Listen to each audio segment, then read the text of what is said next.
This is Mother England controls her children colonies or mercantilism. Here's your do now. We all know that children need their parents. What is often forgotten is that parents need their children too. The first question I'd like you to discuss is how do parents and children behave differently towards each other when they need something?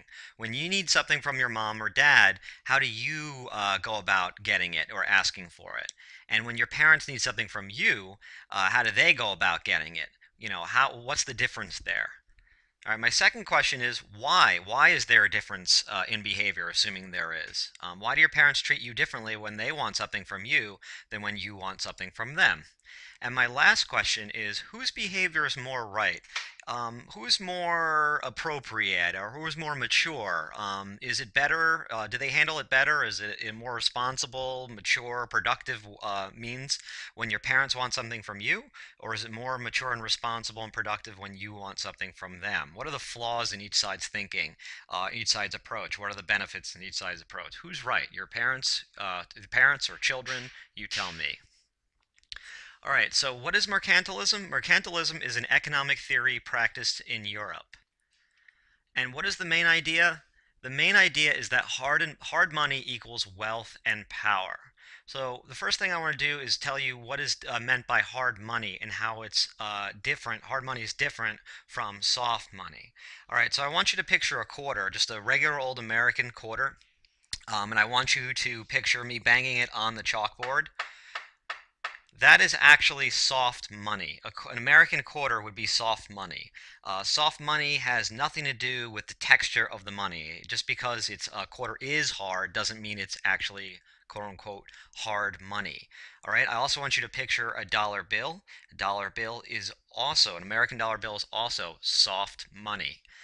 What is meant by hard money? Hard money, pure and simple, is gold and silver. That's it. That's all the European countries wanted to get was gold and silver because they thought that the more gold and silver you had, the richer you were. Hard money equals wealth and power.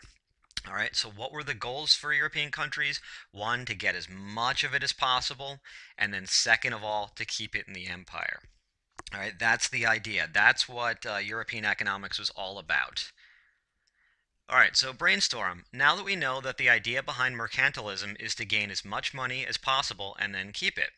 If you were the head of a family and wanted to hoard as much cash as possible, how would you go about doing it? Think of as many different ways as possible and be creative. You can also be a little bit evil. So again, I want you to think about you're a parent, you're the head of a family, everybody listens to you, and how are you going to go about getting as much cash as possible and keeping it in your household? What would you do? All right, so here's mercantilism in action. The assumption is that colonies exist for the good of the mother country. Got to look at this from the perspective of the British king. He believes that he owns the entire, all the lands that the English explorers landed upon, and the only reason the colonists are allowed to be there is simply because he gave them a charter to go. He thinks he can, withdraw those charters at any time. It's his land, and so those colonies, like the children, exist for the benefit of him and England. All right, so here's our chart. On the left, I'm going to tell you the English policy. And on the right, you're going to tell me, why does it support mercantilism? In other words, why does this policy tend to bring money into and then keep money in the English Empire? All right, so I tell you the English policy on the left, and on the right, you fill in the blank and you tell me why does it tend to support mercantilism.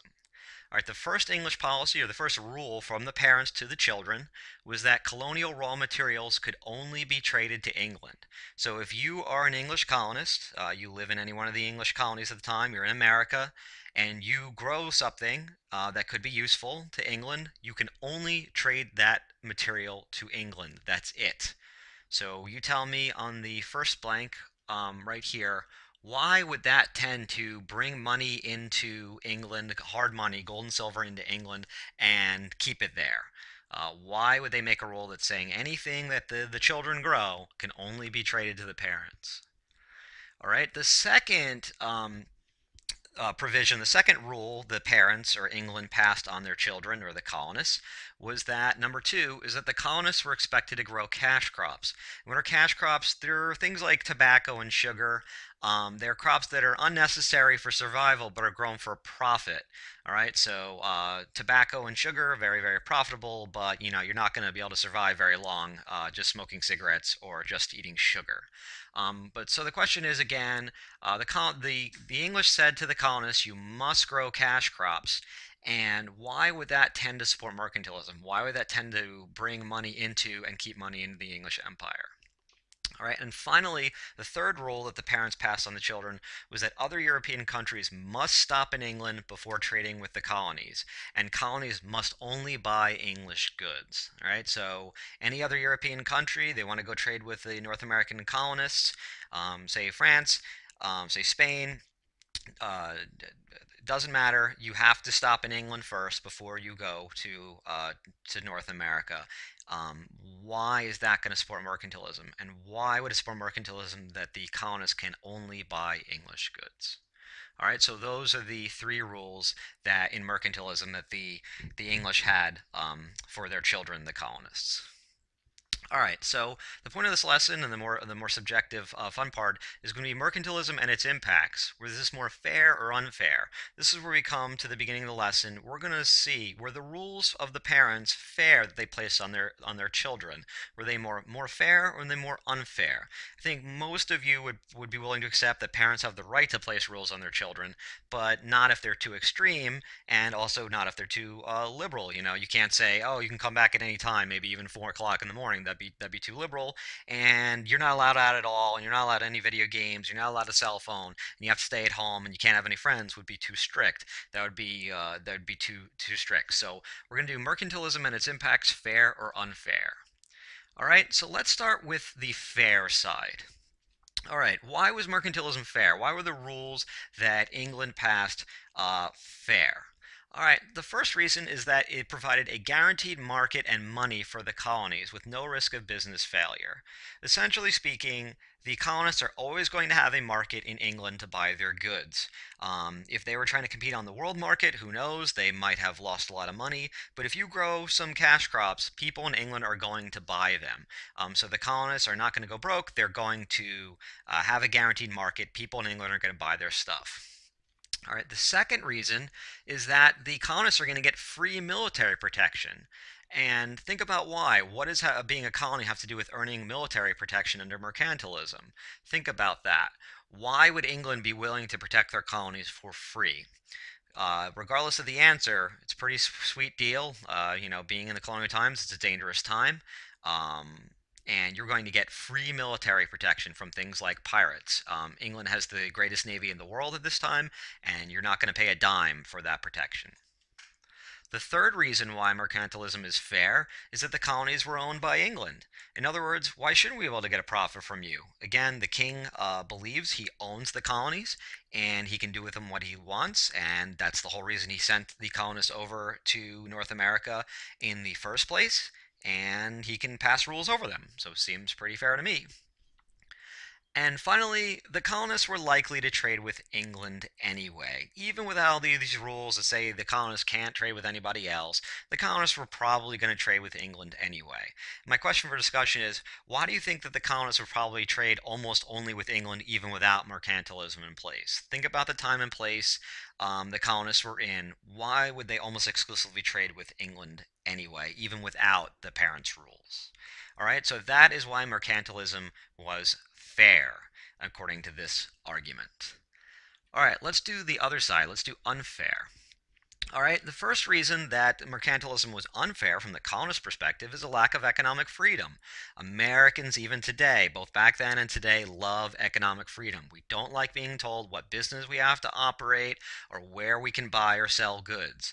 Under mercantilism, you must grow cash crops. You have to sell to England and you have to buy from England. So that's not really fair, all right? So that's a lack of economic freedom.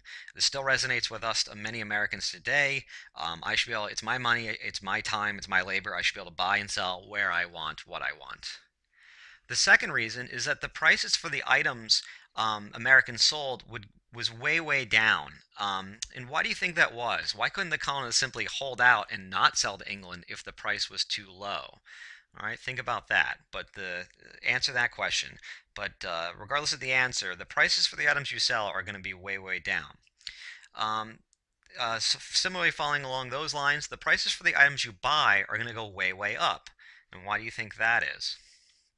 And finally, the last reason why mercantilism was unfair from the perspective of the colonists was that hard money was really rare in the colonies. Again, hard money is gold and silver, which is very valuable. It's the primary means of trade at the time, and that's going to be really rare. It's not going to be a lot of hard money or gold and silver in the colonies at the time. So let's look at this quick little graph, and you can tell me. Why do the colonists lose hard money over time? The colonies sell their raw materials to England, and then England sells manufactured goods. They take those raw materials and make manufactured goods and sell them back to the colonies. Why are the colonists losing hard money over time? Why is hard money going to be so scarce in the colonies? All right, so here's your assignment. In one or two paragraphs, I'd like you to summarize mercantilism's history and rules. So in other words, the same question just rephrased. What was mercantilism? Who was practicing it? Who was making the rules? Who are they expecting to follow the rules? How did it work, etc. And you can do that in one or two paragraphs. And then the more important part of this assignment is two paragraphs. Then you should have a class debate, or we will be debating in class. Explain. Was mercantilism more fair or unfair, and why? If you had to pick a side, if you had to pick the children's side or the parents' side, the parents being England and the children being the colonies, do you think that the parents' rules here were more fair or more unfair, and why?